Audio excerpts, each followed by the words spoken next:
दर्शकों, स्वागत है आपका अपने चैनल प्रकाश न्यूज पर। भारत में 5G इंटरनेट टावर परीक्षण पर प्रतिबंध लगाने के लिए सार्वजनिक हित में याचिका सर्वोच्च न्यायालय में भारत के मुख्य न्यायाधीश को संबोधित करते हुए सर्वोच्च न्यायालय के जाने माने वकील डॉक्टर AP सिंह के द्वारा लगाई गई है। जनहित याचिका में डॉक्टर AP सिंह ने कहा है कि आज के समय में इंटरनेट हमारी जीवन शैली का बहुत महत्वपूर्ण हिस्सा बन गया है। कहीं भी अगर इंटरनेट बंद हो जाता है तो धीमा हो जाता है, तो ऐसा लगता है कि मानव जीवन एक ठहराव पर आ गया है। लेकिन दूसरी तरफ भारत सहित आज दुनिया भर में 5G नेटवर्क का विरोध किया जा रहा है। विरोध करने वाले 5G नेटवर्क को इस धरती के लिए एक बहुत बड़ा खतरा बता रहे हैं, लेकिन मोबाइल कंपनियों ने 5G स्मार्टफोन बेचना शुरू कर दिया है। वरिष्ठ वकील डॉक्टर AP सिंह ने याचिका में हवाला दिया है कि वर्ष 2018 में चीनी कंपनी हुवेई ने गुरुग्राम हरियाणा में 5G इंटरनेट का परीक्षण किया था और यह भी सच है कि यह कोरोना वायरस चीन से शुरू हुआ था। डॉक्टर सिंह ने मुख्य न्यायाधीश को संबोधित याचिका में कहा कि 5G इंटरनेट उपयोगकर्ताओं की गोपनीयता के लिए सबसे बड़ा खतरा है। साथ ही साथ उपयोगकर्ताओं के डेटा को जल्दी और आसानी से हैक करने की क्षमता भी है। 5G नेटवर्क के लिए अधिकतम बैंडविड्थ की आवश्यकता होती है, जो टावरों की संख्या में वृद्धि करेगा और मोबाइल टावरों की संख्या को विकिरण के लिए खतरनाक माना जाता है। डॉक्टर AP सिंह ने बताया कि इसीलिए भारत के बाहर के देश इसका जोरदार तरीके से विरोध कर रहे हैं। उन्होंने जनहित याचिका में कहा है कि 5G नेटवर्क के लिए 6GHz रेडियो फ्रीक्वेंसी की आवश्यकता होती है, जो पहले से ही सैटेलाइट या अन्य सिग्नलों से पूरी तरह भरी हुई है। रेडियो फ्रीक्वेंसी हाई स्पीड पर इंटरनेट नेटवर्क उपलब्ध कराने के रास्ते में भी बाधा बन सकती है। डॉक्टर AP सिंह ने विश्व स्वास्थ्य संगठन की एक रिपोर्ट के आधार पर बताया कि रेडियो फ्रीक्वेंसी बढ़ने से शरीर का तापमान भी स्वाभाविक रूप से बढ़ जाता है। यही कारण है कि अप्रैल 2020 में नीदरलैंड में 5G नेटवर्क का विरोध किया गया था और इसी तरह से जनवरी में एम्स्टर्डम स्क्वायर के लोगों द्वारा इसका कड़ा विरोध किया गया था। आज भारत सहित दुनिया भर में विकिरण के घातक प्रभावों के कारण लोग 5G नेटवर्क के खिलाफ लड़ रहे हैं। इससे ज्ञात होता है कि इस दौड़ में मानव अपने आप को कई घातक परिवर्तनों की ओर धकेल रहा है। दुनिया को पूरी तरह से बदलने का दावा करने वाली यह 5G तकनीक जानवरों के लिए भी बड़ा खतरा है। 5G नेटवर्क आतंकियों के लिए मददगार होगा और देश की सुरक्षा के लिए भी बड़ा खतरा है। 5G नेटवर्क के बारे में यह महत्वपूर्ण सवाल तब उठाया गया जब नीदरलैंड में परीक्षण के दौरान सैकड़ों पक्षियों की अचानक मौत हो गई थी। हाल ही में नीदरलैंड के एक शहर में सैकड़ों पक्षियों की अचानक मौत की खबर आई थी। एक समाचार वेबसाइट के अनुसार हेग शहर में 5G नेटवर्क के परीक्षण के दौरान लगभग 300 पक्षियों की मौत हो गई, जिनमें से 150 पक्षियों के परीक्षण शुरू होने के तुरंत बाद मौत हो गई। 5G नेटवर्क परीक्षण के विकिरण का इतना बुरा प्रभाव पड़ा कि आसपास के कई तालाबों ने बतख के झुंड में अजीब व्यवहार देखा। वे बार बार पानी में अपना सिर डुबो रहे थे और बाहर आ रहे थे। स्विट्जरलैंड में 5G नेटवर्क परीक्षण के दौरान गायों का एक झुंड अचानक जमीन पर गिर गया। वरिष्ठ वकील डॉक्टर AP सिंह ने अपने साथ घटी हुई एक घटना का जिक्र करते हुए बताया कि दिल्ली और दिल्ली के बाहर मैंने खुद को कई बार अनुभव किया है और देखा है कि हवाई अड्डे पर सामान, ट्रॉली या अन्य चीज़ों को छुआ तो मुझे हल्का कंपन हुआ और इस प्रक्रिया को कई बार महसूस किया। और यह बात सिर्फ मेरे साथ ही नहीं, और भी लोगों ने महसूस किया और मुझे बताया। 5G नेटवर्क रेडिएशन के कारण घरों में भी थोड़ा सा करंट महसूस किया जा रहा है। 5G नेटवर्क टावर के परीक्षण के कारण टावर से निकलने वाला विकिरण हवा में मिलकर हवा को जहरीला बना रहा है। यदि 5G नेटवर्क की तकनीक में इलेक्ट्रोमैग्नेटिक विकिरण का उपयोग किया जाता है तो यह जानवरों की त्वचा में बहुत तेजी से फैलता है। इससे कैंसर का भी खतरा बहुत बढ़ जाता है।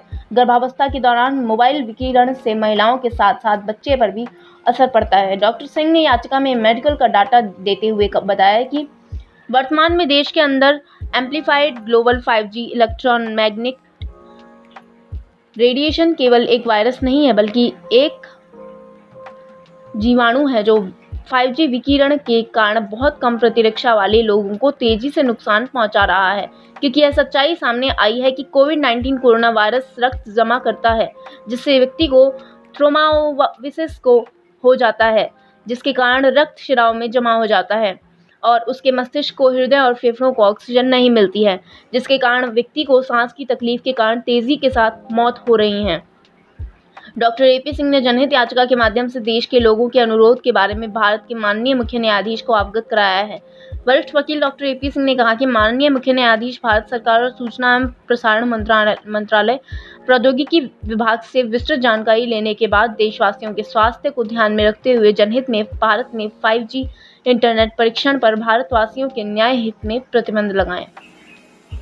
आज इंटरनेट का जिस तरह से प्रयोग हो रहा है उससे कई बार इंटरनेट स्लो हो जाए, रुक जाए, बंद हो जाए तो हमें लगता है हमारा जीवन पूरा ठप हो गया, पूरी गतिविधि रुक जाती है। तो ऐसे समय में जो आजकल जो इंटरनेट का बढ़ रहा है आगे, तो नेक्स्ट जनरेशन के लिए इंटरनेट का एक 5G का चल रहा है कि 5G को बढ़ाया जाए और दूसरे देशों समेत आज इसको 5G का जो प्रयोग कर रहा है उसका विरोध हो रहा है। पूरे देशों में, पूरी दुनिया में इसका विरोध हो रहा है क्योंकि मोबाइल कंपनियां 5G स्मार्ट की बिक्री भी शुरू कर चुकी है भारत में और अन्य देशों में भी। और एक वर्ष मतलब 2018 में कहेंगे आप कि गुड़गांव में एक चीनी कंपनी हुई नहीं थी, उसमें 5G का प्रयोग भी किया और आगे प्रयोग किया गया। अब इसमें हमने संज्ञान लिया है इसमें कि इंटरनेट यूजर्स की निजता को सबसे बड़ा खतरा है। इसके द्वारा अगर 5G आता है आसानी से हैक किया जा सकता है और इसके बाद ज्यादा बैंडविड्थ की आवश्यकता होती है जिसके लिए टावरों की आवश्यकता होगी। टावर बढ़ेंगे और टावर जितने ज्यादा रेडिएशन होंगे, ये निश्चित मानिए आप, उतना ही ज्यादा जीवन के लिए खतरा बढ़ेगा। 5G network 6GH2 radio frequency पर चलती है जो कि पहले से ही सैटेलाइट्स व अन्य जगह पूरी भरी हुई है और WHO की रिपोर्टिंग के मुताबिक, WHO की जो अनुसार रिपोर्ट है उसकी फ्रीक्वेंसी बढ़ने से शरीर का तापमान भी बढ़ता है। और आपने बताऊं अप्रैल में 2020 की बात है, नीदरलैंड में, जिस तरह नीदरलैंड में 5G का नेटवर्क का जब प्रयोग किया गया तो वहां लोगों ने विरोध किया और विरोध बड़े स्तर पर हुआ, धरना प्रदर्शन भी हुआ और यहां तक पता चला है कि जीवन के लिए इतना घातक है कि दुनिया को पूरी तरह से बदलने का दावा करने की तर्क जो चल रहा है जीव जंतु के लिए, वो बड़ा खतरा है। 5G को लेकर ये अहम सवाल खड़ा हुआ है कि जब नीदरलैंड में टेस्टिंग के दौरान किया गया तो 300 के लगभग पक्षी वहां मर गए। जो तालाब में बतखें तैर रही थी वो आपस में लड़ने लगी, गिरने लगी, डूबने लगी, ऊपर होने लगी और जो और दूसरे जानवर थे वो उनकी मौतें हुई। जब उन पर प्रयोग किया गया तो 150 जानवर तो उससे पहले मर गए, पक्षी एकदम गिर के मर गए जहां टावर का प्रयोग किया जा रहा था जिस तरह से। तो इलेक्ट्रिशियन रेडिएशन जो है, इलेक्ट्रोनिक रेडिएशन का इस्तेमाल किया जाता है 5G में, जो कि स्वास्थ्य के लिए बहुत ही गलत है। स्विट्जरलैंड में 5G टेस्टिंग के दौरान भी गायों का झुंड भी ऐसे हुआ, वो एकदम गर्भावस्था दौरान सबको पता है कि मोबाइल से निकलने वाली रेडिएशन महिलाओं तथा शिशु के लिए कितनी घातक होती है। और इसके साथ साथ स्वास्थ्य के साथ साथ 5G आतंकवादियों के लिए भी आगे देश की सुरक्षा के लिए भी खतरा पैदा करती है, उनकी भी सुविधाएं बढ़ जाती 5G से आतंकवादियों की। और 5G टावर की टेस्टिंग की वजह से टावर से जो रेडिएशन निकलता है वो हवा में निकलकर हवा को जहरीला बनाता है। 5G नेटवर्क रेडिएशन के कारण घर में हर जगह हल्का सा करंट सबको लग रहा है, सब करंट लग रहा है। इसीलिए मैंने माननीय सर्वोच्च न्यायालय में ये पिटीशन या पिटीशन लगाई है जिससे इस पे माननीय सर्वोच्च न्यायालय, भारत सरकार और इंफॉर्मेशन टेक्नोलॉजी मंत्रालय के द्वारा इस पर 5G के प्रयोग पर रोक लगाई जाए, इनका प्रयोग ना हो, जिससे ऐसी महामारी ना फैले जिससे हमारी मौतों की संख्या लगातार बढ़ती चली जा रही है। इसलिए हमारी यह याचिका हमने माननीय सर्वोच्च न्यायालय चीफ जस्टिस ऑफ इंडिया को लेटर पिटीशन के द्वारा लगाई है।